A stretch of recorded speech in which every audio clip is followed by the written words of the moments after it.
All right, so welcome back to the deep dive. Yeah, this time we're diving into the Game Awards 2024. All the big wins, the snubs, the surprises. Yeah, exactly, all that. And what it all means for gaming right now. I'm John. I'm Maya. So you want the inside scoop on the Game Awards? Yeah, it's basically the Oscars of the gaming world. All the hype, Yeah, all the glitz and glam. red carpets, And of course, the golden statuettes. those coveted awards.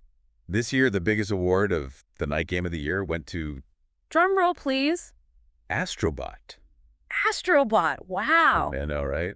What a surprise. Talk about an underdog story. It was up against some huge titles. Skeleton Ring. Final Fantasy VII Rebirth. Yeah, some real heavy hitters. But Astro Bot came out on top. So for those of you who haven't played Astro Bot, Yeah, what is Astro Bot? it's a PlayStation 5 exclusive. Oh, okay. It's a 3D platformer. So kind of like Mario. Yeah, the classic Mario-style gameplay. Okay. But with like a cute little robot protagonist. Uh-huh.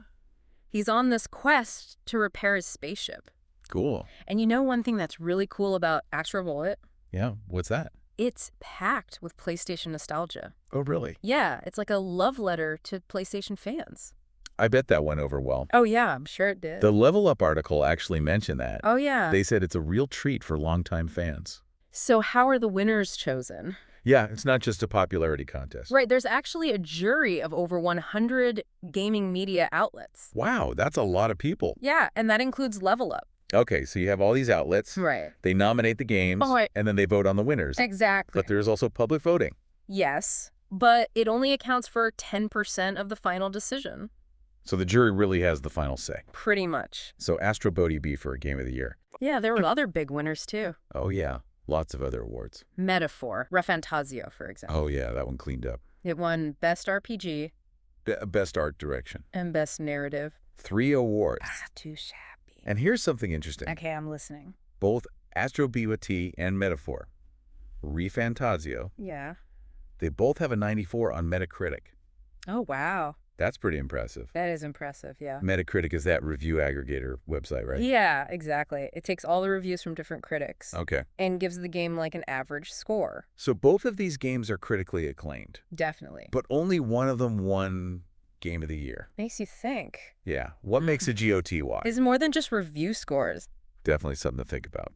Now, speaking of games that shook things up, Oh, yeah, we got to talk about this one. this indie darling that stole everyone's hearts, Latro. Filatro, yeah. This game was developed by a single person. Can you believe that? That's amazing. It's incredible what some people can do. And it won Best Indie Best debut indie. and Best Mobile Game.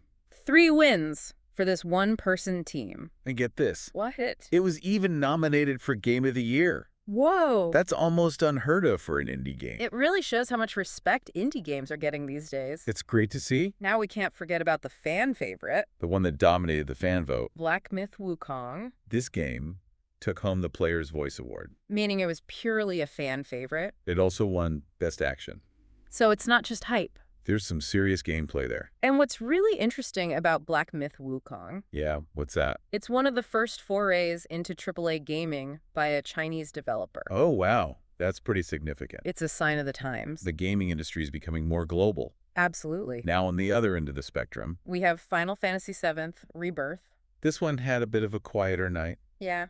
It didn't quite live up to the hype. It had 7 nominations, Tied with Astro Bot for the most of the night. but it only won 2 awards. Best score and music. A bit of a disappointment for some fans, But still a big win for the game soundtrack.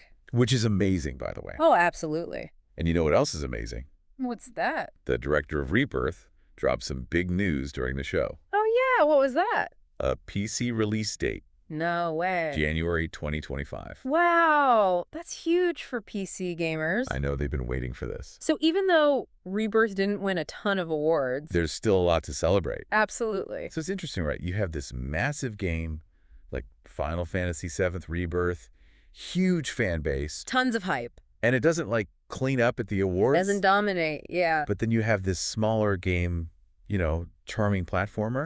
Grata. Astro Bot takes the top prize. Yeah, it's unexpected. It really makes you think, What do we really value in games? what makes a game great. Exactly. I mean, Astro Bot clearly resonated with the jury somehow. Right out of all the amazing games released this year. They chose Astro Bot as the best. It must have been more than just the nostalgia factor. Yeah, maybe it's just the pure fun of the gameplay. The joy of it all. Yeah, the sense of wonder. That childlike wonder. But at the same time, it's still a challenging game. It's not just a cakewalk. And don't forget the DualSense controller. Oh, yeah. How could we forget that? The haptic feedback, the adaptive triggers. It really adds to the It immersion. makes you feel like you're really there. Maybe that played a role in Astro Bot's success. It's possible, those little details. They can make a big difference. Especially in the platformer where precision is so important. Absolutely. Responsiveness is key. And speaking of innovation, Let's talk about Balatro. that game made by a single developer. One person And it was nominated for Game of the Year. alongside these massive AAA titles. Crazy. Right.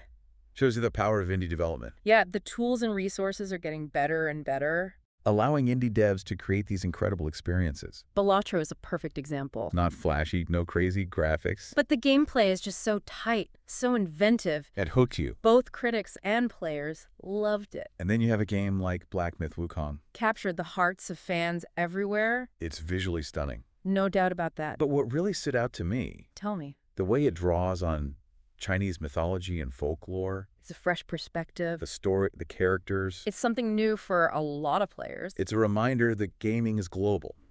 Yeah, we're seeing these incredible games coming from all over the world. Each one bringing its own unique cultural influences. And that diversity is what keeps things interesting. It challenges us, expands our horizons. Introduces us to new ways of thinking about games. New ways of playing. Exactly. So we've talked about innovation, cultural impact, indie development. What else is there? I think there's one more element that's crucial to the success of any game. Okay, I'm listening. Passion. Ah, yes, passion. You can feel it in Astro Bot. In every aspect of the game. The level design, the animations. The music. It's clear that the developers poured their hearts and souls into this project. And that passion translates to the player experience. It makes the game that much more enjoyable. And when you think about Final Fantasy VII Rebirth, Another game with a lot of passion behind it. even though it didn't win as many awards as some people expected. It's a game that's steeped in history, in nostalgia. But it's also pushing boundaries in its own way. It's trying new things. And the fact that it's coming to PC, shows that the developers want to share their vision with as many people as possible. they want everyone to experience it. Which is great. The Game Awards are great, you know? They're fun, they're exciting, They highlight some of the best games of the year. but they don't tell the whole story. There are so many amazing games out there, That might not win awards. but they're still worth playing. And ultimately, the true measure of a game's success, Is the impact it has on players. how it makes them feel. Does it stay with them? Does it make them think? Does it inspire them? Those are the things that really matter. In the end. So the Game Awards, they're like a snapshot, right, of the gaming industry. Yeah, at this moment in time. They show us the trends, Yeah. what's popular, The innovations, big stories. what everyone's talking about. But it's important to remember, gaming is always evolving. Things change so fast. What's groundbreaking today? Might be old news tomorrow. And that's what keeps it interesting. Always something new around the corner. So as we wrap up this deep dive, Yeah, thinking about the Game Awards and all the winners. what games really stood out to you? What resonated with you? What sparked your imagination? What stories stuck with you? Because at the end of the day, Right. the best game of the year is the one that meant the most to you. The one that you connected with.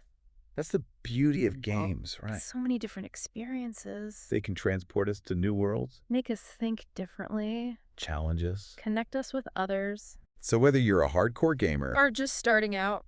keep exploring, keep playing, keep discovering. There's always something new to find. Thanks for joining us on this deep dive into the Game Awards 2024. We hope you enjoyed it. And maybe even discovered some new games to check out. Until next time. Happy gaming!